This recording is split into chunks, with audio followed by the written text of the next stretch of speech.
창세기 1장 26절에서 31절까지 말씀입니다. 함께 봉독하시죠.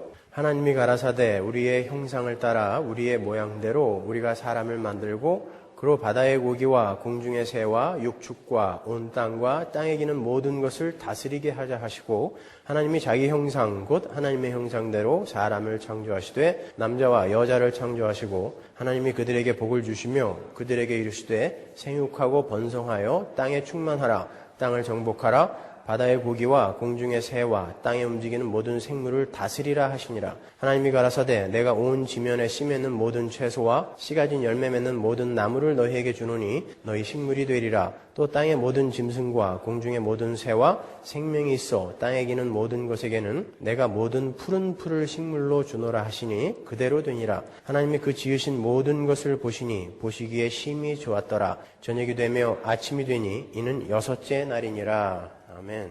우린 지난주에 우리에게 회복되어진 그리고 회복해 가야 할 하나님의 형상이 어떤 것인지에 관해서 공부를 했죠. 하나님은 우리 인간을 하나님의 형상으로 만드셔서 인간들이 생육하고 번성하며 그 속에서 하나님의 형상, 다른 말로 하나님의 영광을 풍성하게 드러내기를 원하셨어요. 그리고 그들이 하나님의 대권자로서 만물을 다스리며 그 만물들이 하나님의 창조의 목적에 잘 부합하게 존재하도록 기여하는 그러한 삶을 살아내므로 해서 역시 만물들을 통해 하나님의 영광이 드러나도록 하는 것이 인간에게 부여된 복된 삶이었죠. 근데 인간이 아담 안에서 모두 타락을 해버렸어요. 하나님은 그 타락한 인간들 중에서 어떤 무리들을 택하셨고 그 택자들을 역사 속에서 하나하나 불러내시는 거죠. 그게 구원이에요.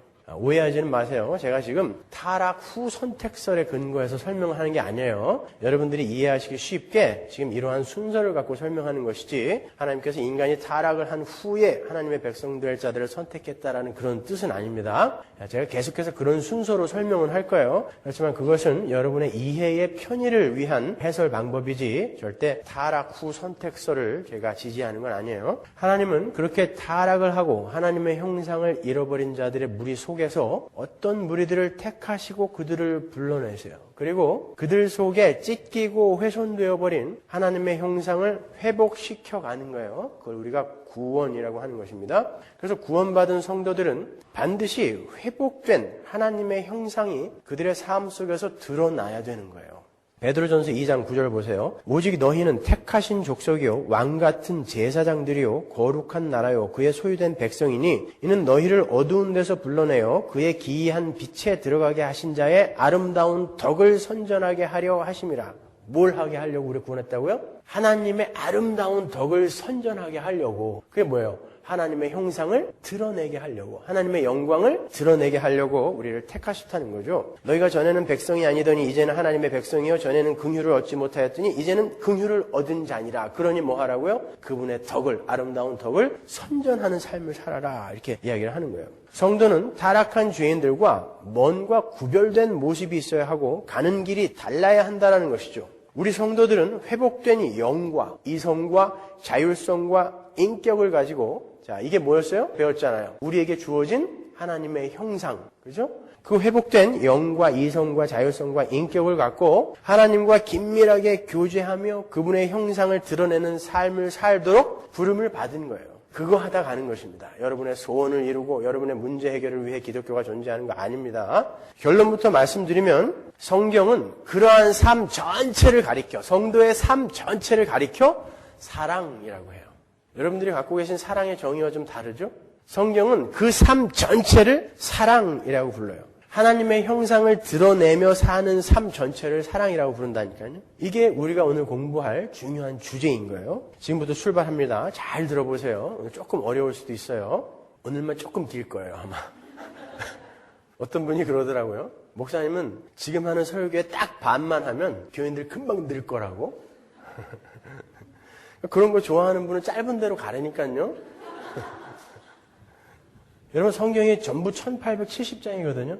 제가 일주일에 한 장씩 설교를 해도요. 45년을 설교를 해야 돼요, 제가. 저희는 강해 설교를 하기 때문에 한 절 갖고 몇 줄을 할 때도 있잖아요. 그러니까 이게 언제 제가 이 성경을 다 설교를 하겠습니까? 제가 죽을 때까지 얼마만큼 설교를 하고 갈 수 있겠어요. 그러니까 제가 보통 다른 교회 서너 편의 설교의 분량을 요약을 해서 한 번에 쏟아내기 때문에 여러분들에게 조금 부담이 될 수도 있지만 우리 교회는 이렇게 집중력이 좋은 분들만 오셔갖고 지루해하질 않아. 조는 사람을 못 봤어요, 제가. 그래서 용기를 얻고 오늘만 조금 길어요. 그 부분을 공부하기 위해서는 오늘 본문 26절과 27절의 차이를 먼저 살펴야 돼요. 26절과 27절을 다시 한번 찬찬히 읽어보겠습니다. 하나님이 가라사대 우리의 형상을 따라 우리의 모양대로 우리가 사람을 만들고 그로 바다의 공기와 공중의 새와 육축과 온 땅과 땅에 기는 모든 것을 다스리게 하자 하시고 하나님이 자기 형상 곧 하나님의 형상대로 사람을 창조하시되 남자와 여자를 창조하시고 보세요. 26절에서는 동사, 만들다가 아싸였어요. 복수였습니다. 그런데 27절에 창조하다, 바라는 단수 동사예요. 그러니까 26절에는 하나님이 복수로 쓰였고 27절에는 다시 단수로 쓰였어요. 그러니까 성경은 하나님께로부터 부여받은 하나님의 형상으로 인간이 마땅히 해야 할 일의 내용을 설명할 때만 하나님을 복수로 기록하고 있는 거예요. 그 말은 하나님의 형상으로 인간들이 이 피조계에서 해야 할 일의 그 본질이 그 복수적 표현 안에 들어있다는 뜻이 되는 거예요.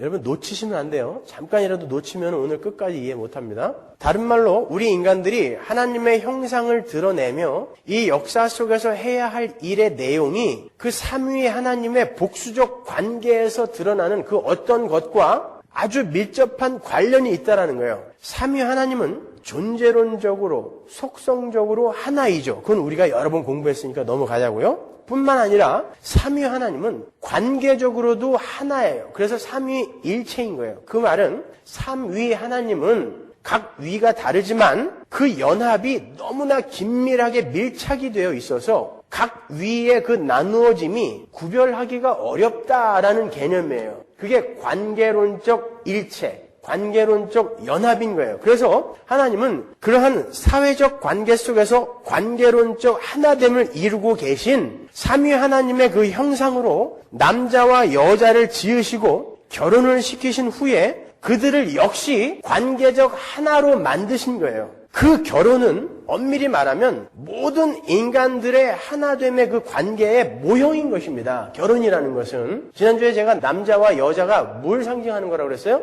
남자와 여자 개인을 상징할 뿐만이 아니라 남자와 여자로부터 날 모든 인류를 포함하고 있는 개념이라고 그랬죠. 그래서 하나님의 형상으로 남자와 여자를 만들었다라는 것은 모든 인류를 그 안에 집어넣은 개념이라고 그랬잖아요. 그래서 원죄교리가 성립하는 거라고 제가 말씀드렸지 않습니까?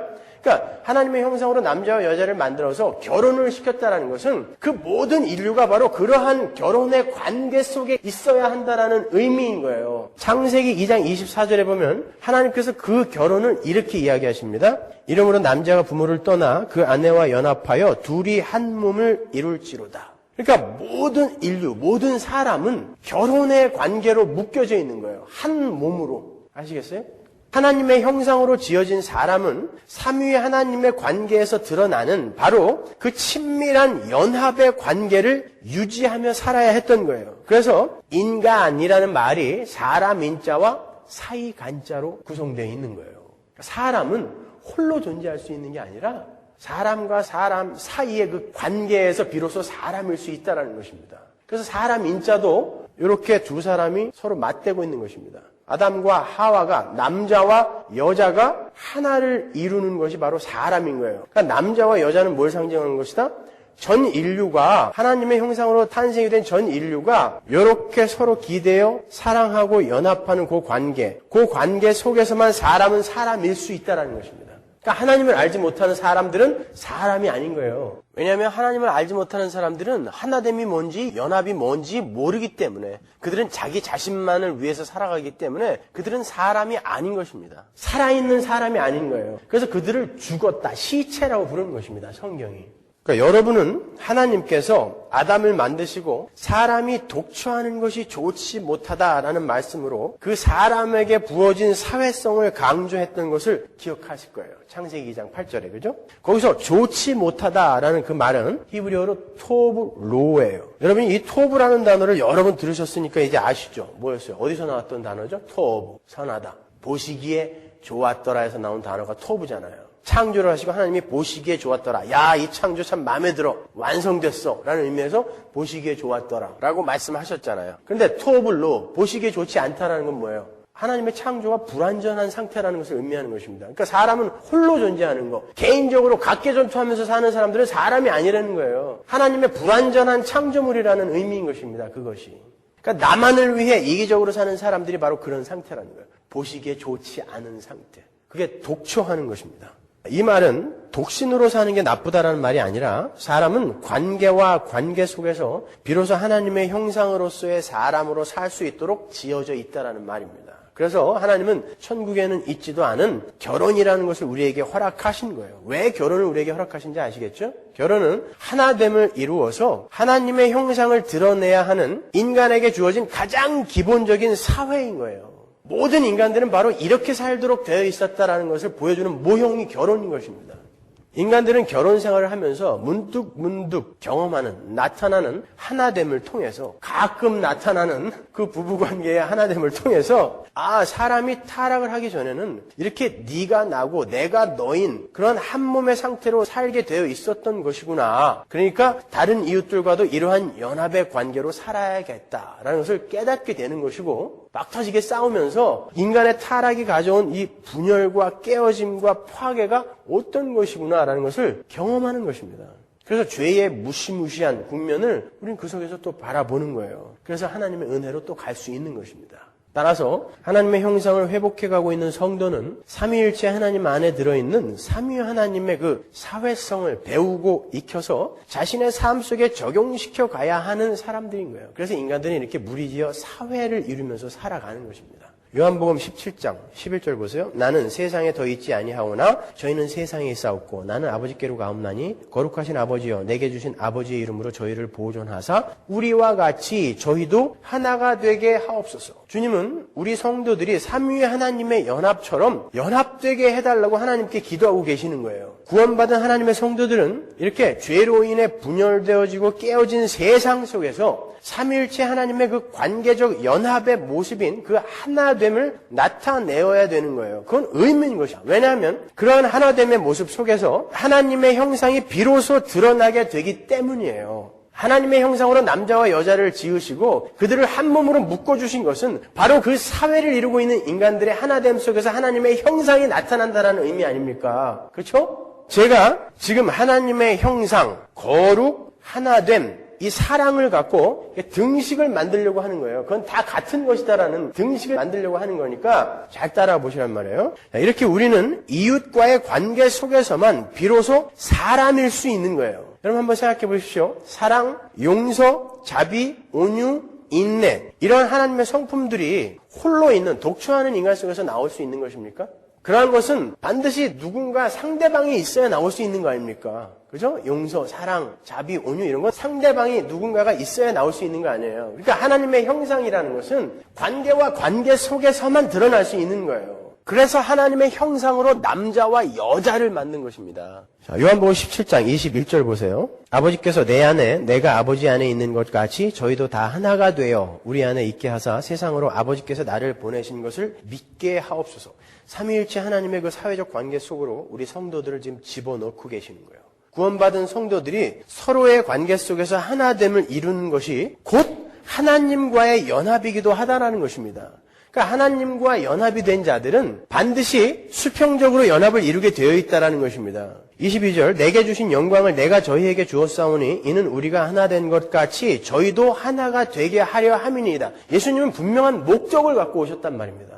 근데 그 목적이 이렇게 우리가 살고 있는 이 사회 속에서 서로의 관계 속에서 문득문득 나타나야 되는데 그런 것을 좀채로 볼 수 없다는 것은 많은 사람들이 가짜라는 거예요. 그러니까 우리 성도들의 구원의 목표 지점은 삼위의 하나님의 하나님 되심처럼 하나가 되어서 하나님의 형상을 드러내도록 지어졌던 태초의 그 모습을 회복하는 거예요. 아니 나는 하려고 그러는데 딴 인간들이 안 따라주니까 이게 하나가 안 되네요. 그딴 소리 하지 말고 나만 먼저 하라니까요. 내가 지금 그걸 하고 있는가를 오늘 확인하잔 말이에요. 그러면 그 삼위 하나님의 하나됨은 뭘 근거로 한 하나됨일까요? 그 삼위 하나님이 지금 하나라고 일체라고 하는데 그 관계적 연합이 뭔가로 지금 묶여있다는 것인데 무엇으로 묶여있는 걸까요? 자, 23절 보세요. 곧 내가 저희 안에 아버지께서 내 안에 계셔 저희로 온전함을 이루어 하나가 되게 하려 함은 아버지께서 나를 보내신 것과 또 나를 사랑하심 같이 저희도 사랑하신 것을 세상으로 알게 하려 함이로소이다. 아버지여 내게 주신 자도 나 있는 곳에 나와 함께 있어 아버지께서 창세전부터 나를 사랑하심으로 내게 주신 나의 영광을 저희로 보게 하시기를 원하옵나이다. 이어서 볼게요. 요한복음 15장 9절 아버지께서 나를 사랑하신 것 같이 나도 너희를 사랑하였으니 나의 사랑 안에 거하라. 성부 하나님, 성자 하나님, 성령 하나님이 무엇으로 관계적 연합으로 묶여 있어요? 사랑으로 묶여 있단 말입니다. 그렇죠? 그래서 성경이 하나님을 사랑이라고 부르는 거예요. 요한일서 4장 8절 보세요. 사랑하지 아니하는 자는 하나님을 알지 못하나니 이는 하나님은 사랑이심이니라. 그러니까 우리 인간들은 원래 사랑으로 하나이셨던 삼위일체 하나님처럼 사랑으로 하나가 되어야 했던 거예요. 왜? 우리는 하나님의 형상으로 지어졌으니까. 사랑이신 하나님의 형상으로 지어졌으니까. 그 하나됨 속에서 드러나는 것이 바로 하나님의 형상이었던 것입니다. 그런데 인간이 타락을 하자마자 바로 그 하나님으로부터 부여받은 하나됨부터 깨져버렸어요. 하나님의 형상을 이제 잃어버렸다는 증거가 거기서 나오는 것입니다. 창세기 2장 23절 보세요. 아담이 가로되 이는 내 뼈 중에 뼈요 살 중에 살이라. 이것을 남자의 것을 취하였은즉 여자라 칭하리라 하니라. 애초에 남자와 여자가 하나님의 형상으로 지어졌을 때는 네가 나고 내가 너라는 그러한 개념으로 지어졌단 말입니다. 그래서 네가 바로 내 살 중에 살이고 뼈 중에 뼈다. 네가 나고 내가 너라는 것입니다. 근데 인간이 타락을 하자 어떻게 변했어요? 볼까요? 창세기 3장 11절. 가라사대 누가 너의 벗었음을 내게 구하였느냐? 내가 너더러 먹지 말라 명한 그 나무 실과를 네가 먹었느냐? 아담이 가로되 하나님이 주셔서 나와 함께 하게 하신 여자 그가 그 나무 실과를 내게 주므로 내가 먹었나이다. 보세요. 죄가 들어오니까 하나님의 형상으로 하나로 지어졌던 이 남자와 여자가 금방 둘로 갈라지죠. 이제 더 이상 내 뼈 중에 뼈요 살 중에 살이 아니라 나를 지키고 보호하기 위해 언제든지 밟아버릴 수 있는 적으로 갈라지게 된 거예요. 이것은 비단 남자와 여자만의 분열이 아니라 남자와 여자로 말미암게 되는 전 인류의 분열을 보여주는 거예요. 13절 여호와 하나님이 여자에게 이르시되 내가 어찌하여 이렇게 하였느냐? 여자가 가로되 뱀이 나를 깨물어 내가 먹었나이다. 죄는 사람과의 사이에만 분열을 가져온 것이 아니라 이렇게 자연과의 관계에도 분열을 가져왔어요. 제가 먹으랬다니까요. 하나님과의 관계는 말할 것도 없고요. 그게 다시 하나로 재통일되는 것이 바로 새하늘과 새 땅인 거예요. 에나케 팔라예요. 기억하시죠? 그래서 하나님은 어떤 무리들을 택하셔서 이렇게 분열과 찢어짐의 관계로 훼손되어 버린 사람에게 부어진 하나님의 형상을 회복시켜서 다시 삼위 하나님의 그 하나 되심과 같은 하나됨을 이루기로 하신 거예요. 그게 구원인 것입니다. 에베소서 4장 3절 보세요. 평안에 매는 줄로 성령의 하나 되게 하신 것을 힘써 지키라. 이렇게 우리 성도들은 성령께서 사랑으로 밀착되어진 삼위 하나님의 끈끈한 관계적 연합으로 하나 되게 하신 것을 힘써 지켜내야 하는 사람들인 거예요. 그런데 하나됨을 지킨다는 것, 다른 말로 삼위일체 하나님과 같은 하나됨의 그 회복을 지켜낸다는 것이 구체적으로 무엇을 하라는 거예요? 우리가 조금 전에 살펴본 것처럼 성부 하나님, 성자 하나님, 성령 하나님께서 사랑으로 하나가 되셨듯이 우리 보고 너희들에게 주어진 그 관계와 관계 속에서 사랑을 하라고 명령하시는 것입니다. 그러니까 그리스도인의 사랑은 해도 되고 안 해도 되는 단순한 권고가 아니라 명령이며 책임인 동시에 의무이며 필연적인 열매인 거예요. 그래서 성경이 하나님의 계명을 한마디로 요약해서 그냥 사랑이라고 이야기하는 거예요. 창세기부터 계시록까지 어마어마한 계명들이 나오잖아요. 그걸 예수님이 한마디로 그냥 사랑이라고 요약해 준 것입니다. 왜냐하면 제가 설명해 드리기를 그 하나님의 계명이 바로 하나님의 속성이며 성품인 거라고 말씀드렸잖아요. 근데 그것을 한마디로 요약하면 바로 그게 사랑이란 말이에요. 그래서 성경이 계명은 사랑이다 이렇게 이야기하는 거예요. 요한복음 15장 12절 보세요. 내 계명은 곧 내가 너희를 사랑한 것 같이 너희도 서로 사랑하라 하는 이것이니라. 요한복음 15장 17절 내가 이것을 너희에게 명함은 너희로 서로 사랑하게 하려 함이로라. 갈라디아서 5장 13절 형제들아 너희가 자유를 위하여 부르심을 입었으나 그러나 그 자유로 육체의 기회를 삼지 말고 오직 사랑으로 서로 종노릇하라. 14절 온 율법은 내 이웃 사랑하기를 내 몸같이 하라 하신 한 말씀에 이루었나니 온 율법이 다 뭐 하라는 거라는 거예요? 사랑하라는 말이라는 거예요. 그러니까 성도에게 요구되는 성경의 모든 계명을 한마디로 요약하면 사랑이에요.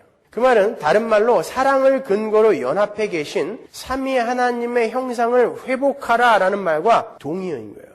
이제 분명해졌죠? 하나님의 형상으로 지어져 가는 우리 성도가 해야 할 유일한 일은 바로 사랑하는 자로 지어져 가는 거예요. 자, 이제 하나님의 형상으로 지어져 간다는 것, 하나님의 영광을 드러낸다라는 것, 사랑한다는 것, 계명을 지킨다는 것, 이게 다 등식으로 연결된다라는 걸 아시겠죠?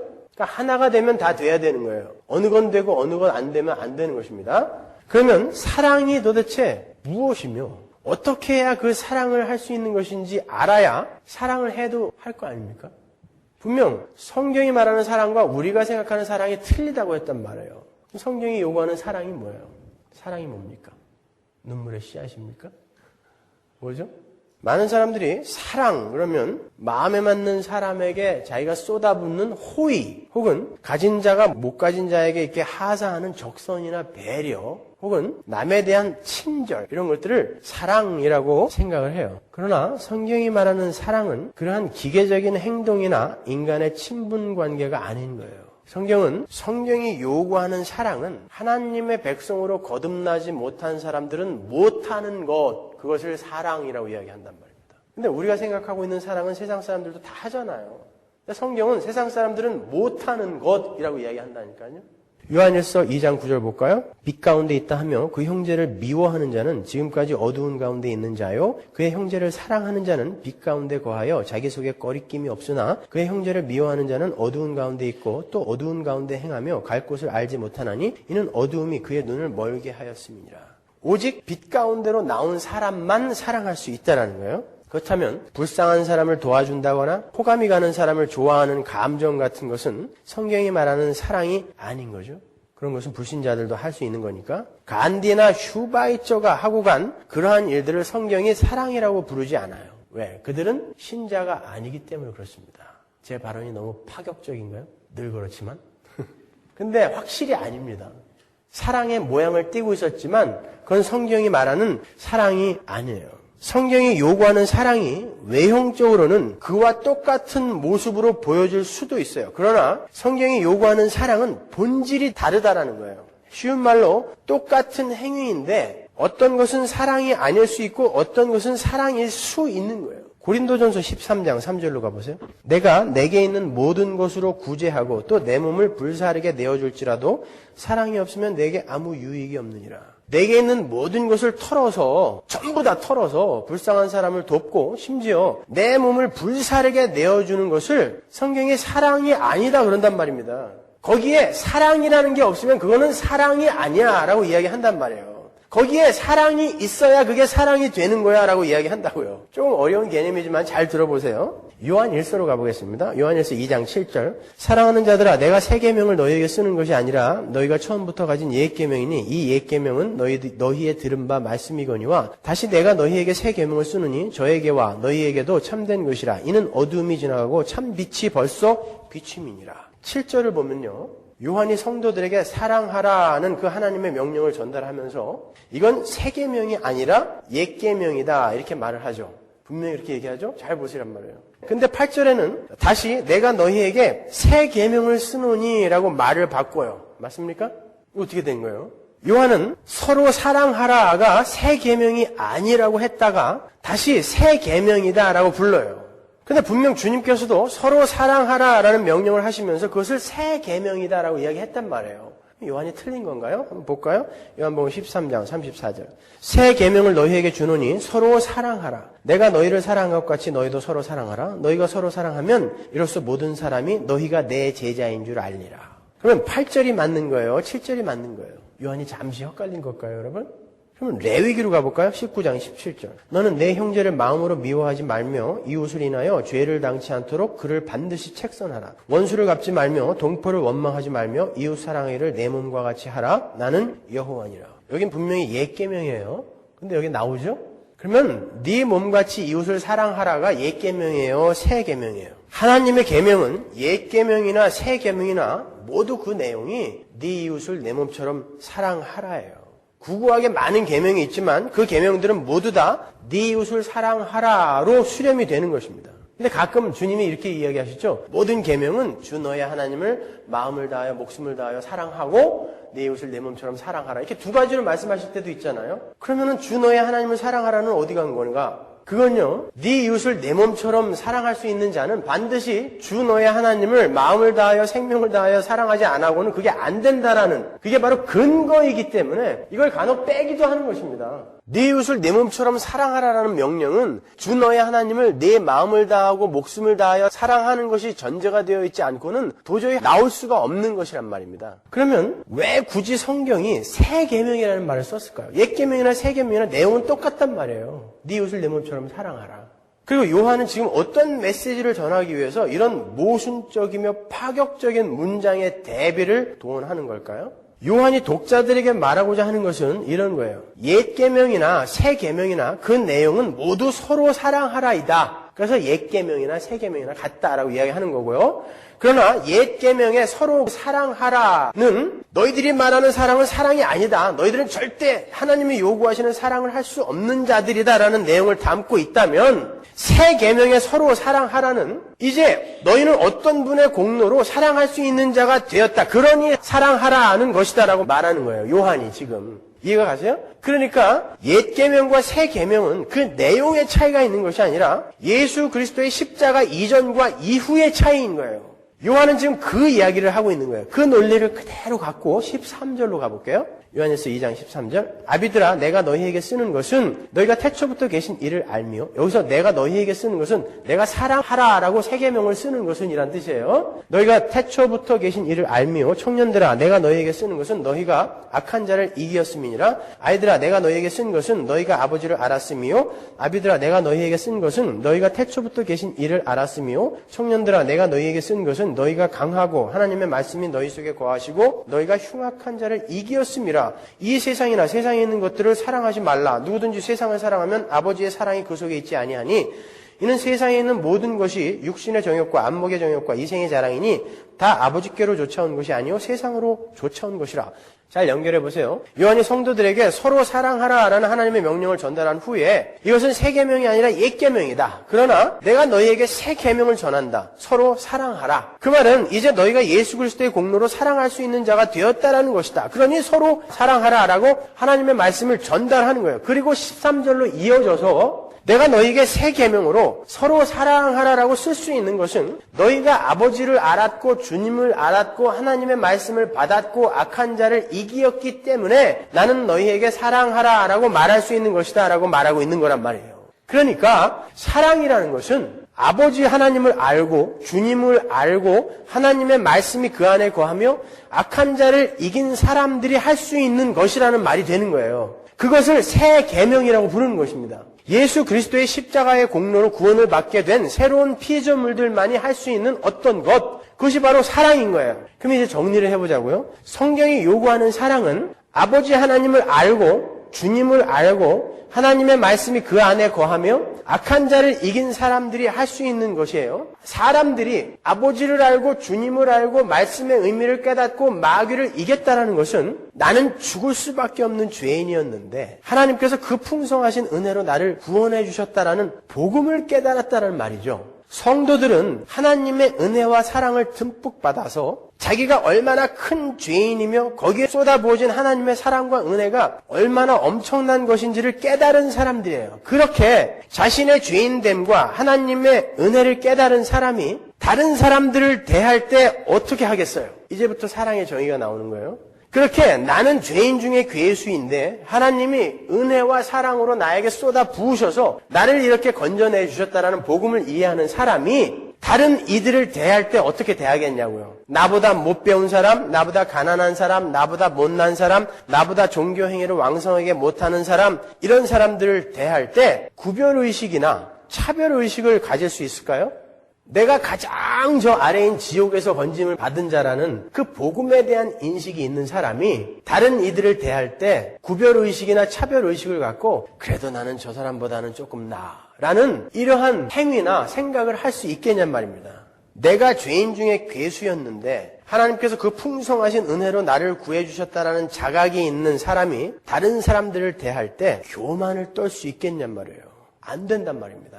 그러한 자각이 있는 사람, 다른 말로 구원받은 사람은, 복음을 깨달은 사람은, 이해한 사람은 늘 자기 자신을 가장 아래로 내려놓는단 말이죠. 그게 사랑의 출발인 거예요. 그렇게 복음을 깨달은 사람이 자기를 가장 낮은 자리에 내려놓고 다른 이들을 대하는 그 행위, 그것을 성경은 사랑이라고 하는 것입니다. 그 모든 삶 전체가 바로 사랑인 거예요. 거기에서 하나됨이 비로소 이루어질 수 있는 것이고, 그걸 거룩한 삶이라고 하는 것이고, 거기에서 하나님의 형상이 드러나는 것이고, 거기에서 하나님의 영광이 드러나는 것이란 말입니다.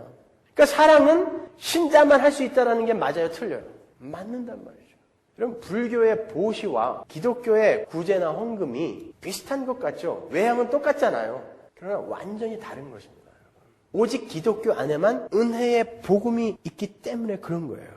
하나님의 은혜가 너무나 황홀하고 감격스러워서 도대체 감당할 수가 없어서 가장 아래로 내려가서 하나님과 내 이웃을 이렇게 섬기는 거, 그걸 우리가 사랑이라고 하는 거예요. 그 사랑의 행위가 구제로, 봉사로, 선교로, 순교로 나타나게 되는 거죠. 그러나 똑같은 구제, 봉사, 선교, 순교라 할지라도 외향은 똑같아 보이지만 내가 갖고 있는 것을 나보다 못나고 나보다 가난한 사람들에게 나누어준다 해서 비롯된 것과, 나는 하나님의 은혜가 아니었다면 영원히 꺼지지 않는 지옥불에 떨어질 사람이었는데 하나님의 그 한량 없으신 은혜로 난 살아나게 되었다. 그리고 내가 가진 모든 것, 지식, 재물, 힘, 내가 가진 모든 것은 하나님께서 하나님과 내 이웃을 섬기라고 맡겨주신 하나님의 은사이니까 청지기의 삶을 잘 살다 가자 해서 나온 선교와 구제와 봉사와 같겠냐고요. 전자는 자기 의를 쌓으면서 계속 죄를 짓는 것이고, 후자는 하나님의 은혜 아래에서 사랑을 쌓아가는 것입니다. 이게 다른 거란 말이죠. 그런 사람들에게서는 결코 자랑이 있을 수 없어요. 모든 게 내게 아닌데 그게 복음이거든요. 나는 파산한 자. 그런데 하나님께서 내 안에 그 충만한 하늘의 것으로 부어주셔서 이렇게 나는 산자가 되었다가 복음 아닙니까? 그것을 깨달은 자가 어떻게 다른 것들을 보면서, 다른 삶이나 다른 행위, 사건들을 보면서 에이구, 어떻게 사람이 저렇게 살아? 라고 이야기할 수 있겠냔 말이에요. 자신이 어떤 지경에서 구원을 받았고 얼마나 엄청난 용서를 받았는지를 알지 못하는 사람이 자기가 가진 것을 나누어주는 행위로서의 구제나 보시나 봉사는 내 거니까 나누어준다라는 그런 인식에서 비롯된 구제나 사랑과 봉사는 자랑도 자랑이려니와 자칫 가진 자와 못 가진 자의 위화감마저 만들어질 수 있는 가짜 사랑인 것입니다. 복음을 온전히 깨닫지 못한 자가 베푸는 자선과 구제와 봉사는 가진 자와 못 가진 자라는 구별의식에서 출발하는 거고, 그러한 구별의식은 인의 지배의식으로 발전을 하는 거예요. 그래서 그러한 사람들은 자기보다 가난하거나 못 사는 사람들을 대할 때 자기가 지시할 수 있는 대상으로 여기게 돼요. 그래서 헌금 꽤나 하는 장로들이나 교회 일 꽤나 하는 집사들이 뒷짐지고 헛기침하고 다니는 거 많이 보셨죠? 우리 교회는 물론 없어요. 있으면 당장 쫓아내니까. 그죠? 그 사람들이 복음을 모르는 사람들이기 때문에 그런 것입니다. 그까지 돈 몇 푼 내놓고 지배권을 자기가 얻었다라고 착각하고 있는 거예요. 교회 일 조금 해놓고 자기가 딴 사람들과 차별되고 구별된 사람이라고 착각하는 것입니다. 그 사람들은 아직 하나님의 사랑을 받지 못하는 거예요. 하나님의 사랑을 받았다는 건 그 사랑 앞에서 나의 모든 것, 나의 전부를 빼앗기는 것입니다. 그 사랑에. 그래서 내가 부인이 되고 그 안에 하나님의 사랑과 은혜로 채워지는 게 그게 구원인 것입니다. 요즘 우리 교회가 이제 예배당 이전을 준비하고 있는데 저도 몰랐어요. 몇 분이 아무도 모르게 자기들끼리 이렇게 헌금을 해서 이전 준비를 하고 있다 그러더라고요. 왜 감추고 하냐 그랬더니 다른 분들이 혹시 불편해할까 봐. 저 사람들은 헌금하고 있는데 나도 해야 되지 않나? 걱정 마세요, 여러분. 여러분들한테 그런 헌금하란 말 안 할 테니까. 그래서 제가 그랬어요. 그 사람들은 헌금할 자격이 있다 그랬습니다. 오늘 처음 오신 분들은 야, 이 교회는 무슨 헌금하는데도 자격 따지나 보다 그럴 텐데 물론입니다, 여러분. 여러분이 그 복음 안에 완전히 들어와 있지 않은 상태에서 계속 헌금을 하는 건 여러분이 계속 자기 의를 쌓으면서 여러분 지옥 티켓을 사고 있는 거예요. 그러니까 헌금을 할 수 있는 사람은 얼마 안 되는 거예요, 사실은요. 그래서 옛날에 박영선 목사님이 그랬대죠. 건축 헌금 좀 내고 거들먹거리는 사람한테 이거 다시 갖고 가, 나가라. 이거 다시 갖고 나가. 헌금이라는 건 그게 아니라는 것입니다. 사랑이라는 거, 봉사라는 거, 구제라는 건 그런 게 아니라는 거예요. 믿는 자에게 자기가 부인된 송두리째 비어진 사람에게서 나오는 이건 필연적인 열매인 거예요. 나를 드리는 행위라니까요. 내 자랑을 위해서가 아닌 나를 드리는 행위. 그러니까 자기가 가진 것을 모두 털어서 가난한 사람을 돕고 정의를 위해 자기 몸을 불사르게 내어주고 이런 걸 하고 안 하고가 중요한 게 아니라 그 일을 왜 하는가를 정확히 복음 안에서 정리하고 행하는 것이 중요한 거란 말이에요. 그게 정리되지 않은 채 하는 모든 선한 일은 오히려 자기 의를 쌓는 씻을 수 없는 죄가 될 수 있다는 것을 명심하세요. 그래서 제가 간디나 슈바이처가 한 것을 사랑이라 할 수 없다라고 이야기하는 것입니다. 복음에 근거하지 않은 선한 행위는 절대 사랑일 수가 없는 거예요. 그래서 여러분은 복음을 열심히 공부하셔야 되고 열심히 연구하셔야 되는 거예요. 그러니까 무엇을 하는가가 중요하지 않다니까요. 얼마든지 내 자랑을 위해서 나의 인기를 위해서 예배당에 와서 쇼할 수 있어요. 그렇다고 또 시험 들어가지고 전부 또 그냥 밥도 안 하고 뭐 이러면 안 돼요. 그게 중요한 게 아니란 말입니다, 여러분. 일을 하고 안 하고가 중요한 게 아니라니까요. 헌금을 하고 안 하고가 중요한 거 아니라니까요. 어떤 마음에서 내가 지금 그 일을 하고 있고 어떤 마음에서 내가 헌금을 하고 있는가를 먼저 살피시라는 거예요. 그러니까 고린도전서 13장에서 정의를 위해 네 몸을 불사르게 내어주고 네 가진 걸 다 털어서 가난한 사람을 도와줄지라도 사랑이 없으면 그거 사랑 아니야. nothing이다 이렇게 얘기하는 거야. nothing 그러잖아요. 근데 그 사랑은 어떤 사람에게서만 나올 수 있다고요? 사랑을 받은 자에게서만 나올 수 있는 게 사랑이라니까요. 다른 말로 하나님의 사랑을 받았다는 건 구원을 받은 자에게서만 나올 수 있는 거예요. 그럼 우리가 신앙생활을 하면서 얼마나 더 절박하고 진지해져야 되겠습니까? 가만히 있으면 구원받는 줄 알아요. 나는 구원방주 올라타고서 하늘나라 가지요. 이 서문화교에 들어오면 구원방주 탄 겁니까, 여러분? 착각하지 마세요. 그래서 성경은 사랑을 성도의 표지로 제시하는 거예요. 요한일서 4장 7절 보세요. 사랑하는 자들아 우리가 서로 사랑하자. 사랑은 하나님께 속한 것이니 사랑하는 자마다 하나님께로 나서 하나님을 알고 사랑하지 아니하는 자는 하나님을 알지 못하나니 이는 하나님은 사랑이심이라. 하나님의 사랑이 우리에게 이렇게 나타난 바 되었으니 하나님이 자기의 독생자를 세상에 보내심은 저로 말미암아 우리를 살리려 하심이니라. 사랑은 여기 있으니 우리가 하나님을 사랑한 것이 아니요 오직 하나님이 우리를 사랑하사 우리 죄를 위하여 화목제로 그 아들을 보내셨음이니라. 사랑하는 자들아 하나님이 이같이 우리를 사랑하셨은즉 우리도 서로 사랑하는 것이 마땅하도다. 어느 때나 하나님을 본 사람이 없으되 만일 우리가 서로 사랑하면 하나님이 우리 안에 거하시고 그의 사랑이 우리 안에 온전히 이루느니라. 요한일서 5장 1절 보세요. 예수께서 그리스도이심을 믿는 자마다 하나님께로서 난 자니 또한 내신 이를 사랑하는 자마다 그에게서 난 자를 사랑하느니라. 하나님의 사랑과 은혜의 깊이를 자각하고 하나님을 사랑하게 된 사람들은 그 하나님에게서 난 사람들, 이웃들을 사랑할 수밖에 없다라는 거예요. 그러니까 그림을 그려보세요. 삼위 하나님이 사랑으로 관계적 연합을 이루고 계세요. 오직 사랑이라는 끈으로. 그리고 주님이 내가 아버지가 나를 사랑한 것 같이 내가 너희를 사랑했다라고 하세요. 그 사랑이 이렇게 이어졌어요. 우리에게. 그러니 너희도 서로 사랑해라라고 이야기한다고요. 내가 하나님과 그 사랑으로 연합이 되어 있고 다른 이들이 연합이 되어 있다면 우리는 이렇게 하나로 통하는 것입니다. 그래서 이 수직적인 사랑이 반드시 수평적인 사랑으로 나와야 된다는 거예요. 그게 안 되고 있는데 어떻게 그게 교회라고 이야기할 수 있냐 말입니까, 여러분. 도올 김용옥이 요한복음 강해를 단행본으로 냈더라고요. 그분이 그랬어요. 오늘날의 교회라고 하는 것은 이기심과 배타의식, 편가르기, 패거리의식 이런 것으로 똘똘 뭉쳐있다. 그게 어떻게 예수가 말하는 교회겠느냐. 일견 맞는 소리 아닙니까?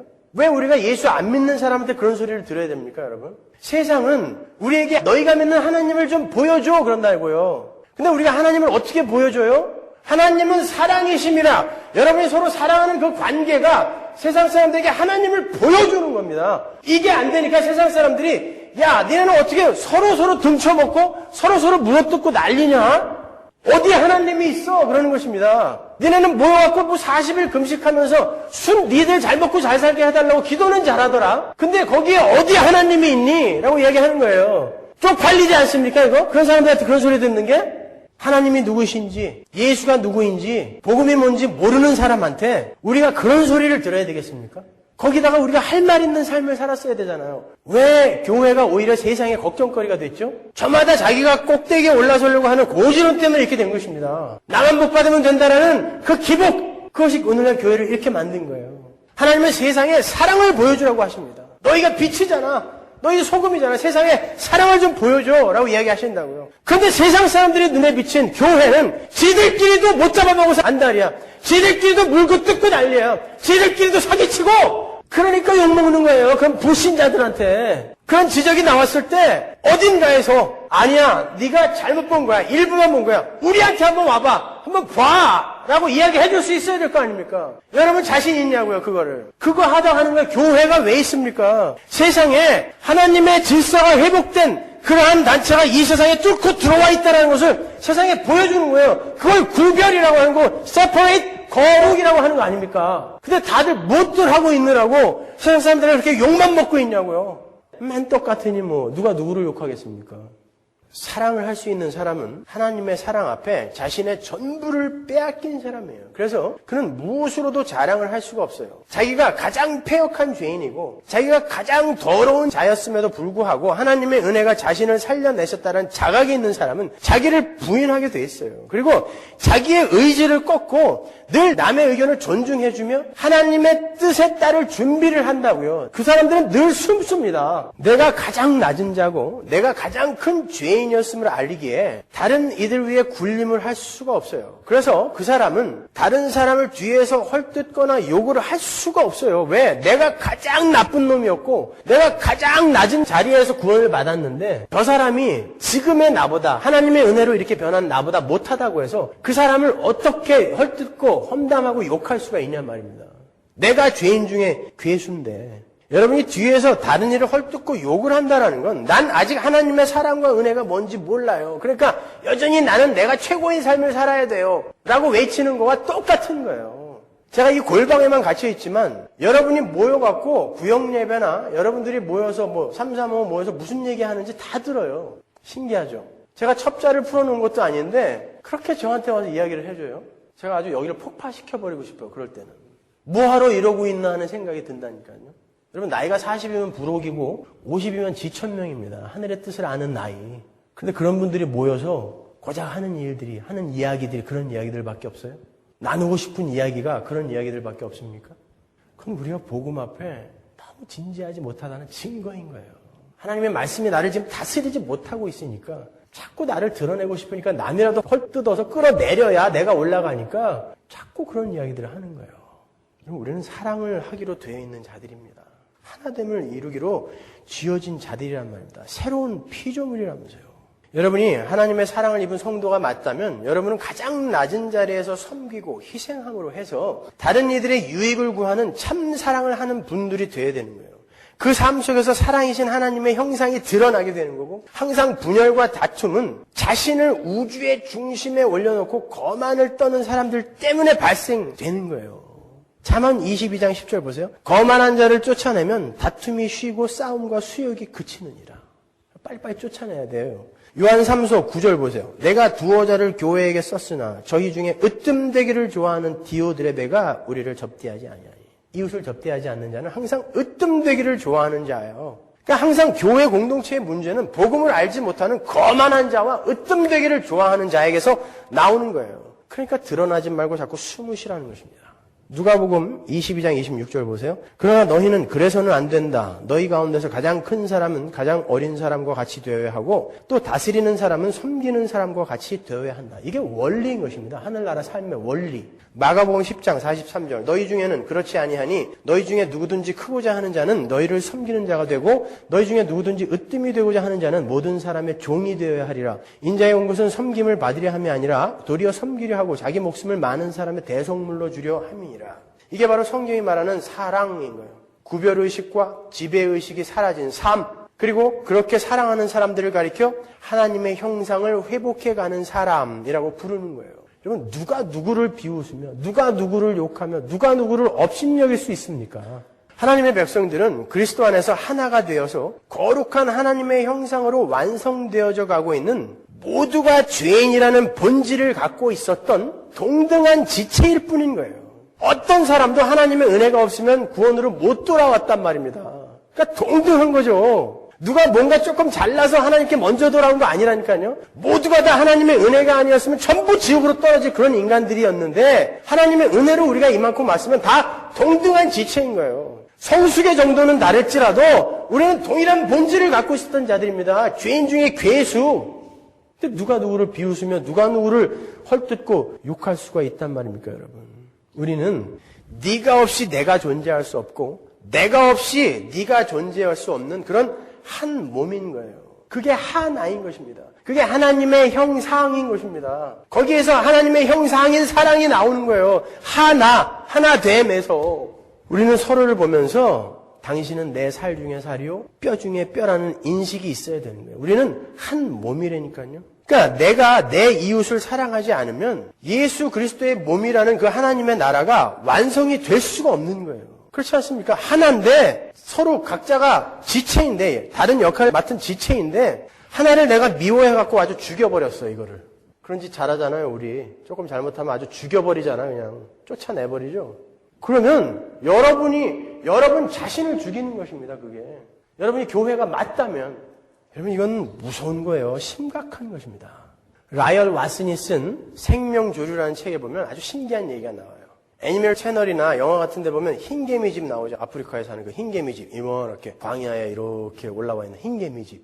여러분 그게 고립적인 복합동물이라는 거 아세요? 복합동물로 분류되어 있다는 거 아십니까? 그러니까 개미집이 동물로 분류가 되어 있어요. 왠지 아세요? 이 개미집이 살았어요. 살아있는 것처럼 움직인다는 것입니다. 이 개미집에 뇌도 있고 간도 있고 생식기까지 있대요. 손발도 있고. 근데 이 개미집 자체가 사는 게 아니라 개미들이 이 개미집이 산 것처럼 어떤 하나의 명령, 이 명령을 따라 일사불란하게 간으로, 심장으로, 생식기로, 소화기관으로 움직인다는 거예요. 그래서 어떻게 이런 일이 있을 수 있나? 과학자들이 연구를 했더니 페로몬이라는 그 호르몬이 그걸 하나로 이렇게 만들더라는 거죠. 큰 개미집 하나를 생명체처럼 움직이더라는 거예요. 그 페로몬이라는 게 여왕개미에서 나오는데 이게 곧 옆에 개미에게 전달되고 또 옆에 개미에게 전달되고 하면서 이게 하나의 생명체처럼 움직인다는 거예요. 그래서 복합동물로 분류가 됐다니까요. 개미집이. 우리는 이 자연에서 하나님을 보는 것입니다. 하나님을 배우는 거예요. 바로 교회가 그 모습으로 가야 되는 것입니다. 예수 그리스도라는 머리에 의해서 사랑이라는 페로몬을 타고 우리가 하나로 움직이는 거예요. 여기에서 지금 사랑이라는 페로몬이 계속 흘러가야 되는데 어느 한 군데서 딱 막혀버렸어. 거기서부터 썩는 것입니다. 나로 인해 완성되어져야 할 하나님의 나라, 완성되어져야 할 교회가 나로 인해 썩어 문드러지고 있다면 여러분이 그 책임을 어떻게 지실 거예요? 왜 신앙생활에 그런 절박함이 없어요? 하나님 나라가 별로 안 가고 싶은 거죠? 솔직히. 그냥 하나님이든 부처든 상관없으니까 내 소원이나 좀 들어줘. 우리는 천국 가기로 이곳에 모인 자들 아닙니까? 그러면 그에 합당한 일을 해야죠. 우리가 성화나 거룩이라는 말을 들을 때 참 부담스럽죠. 잘 안 되니까. 여러분이 이웃 사랑을 회복하게 되면 그것은 저절로 되는 거예요. 아니, 성화나 거룩이나 이웃 사랑 하나 되면 동의어인 거예요. 정확한 동의어.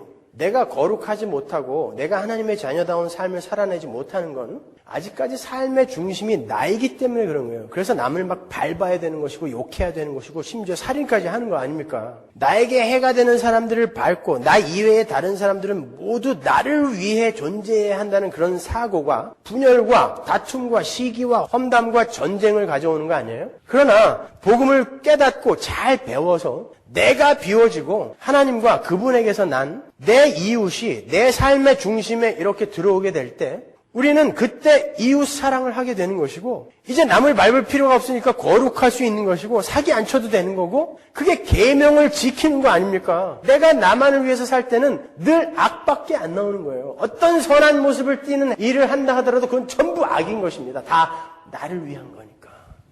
요한일서 5장 2절 보시면 우리가 하나님을 사랑하고 그의 계명들을 지킬 때에 이로써 우리가 하나님의 자녀 사랑하는 줄을 아느니라. 하나님을 사랑하는 것은 이것이니 우리가 그의 계명들을 지키는 것이라 그의 계명들은 무거운 것이 아니로다. 하나님을 사랑하는 사람들은 그 하나님의 사랑 앞에 나의 모든 것을 내어준 사람들이고 그 사람들은 그 하나님으로부터 난 내 이웃을 사랑하게 되는 것이고 그들은 나를 위해서만 살던 이기적인 삶에서 벗어난 자유인이기 때문에 이제 하나님의 계명이 무겁지 않고 가벼운 거라는 거예요. 그래서 내 짐은 가볍다라고 주님이 말씀하신 것입니다.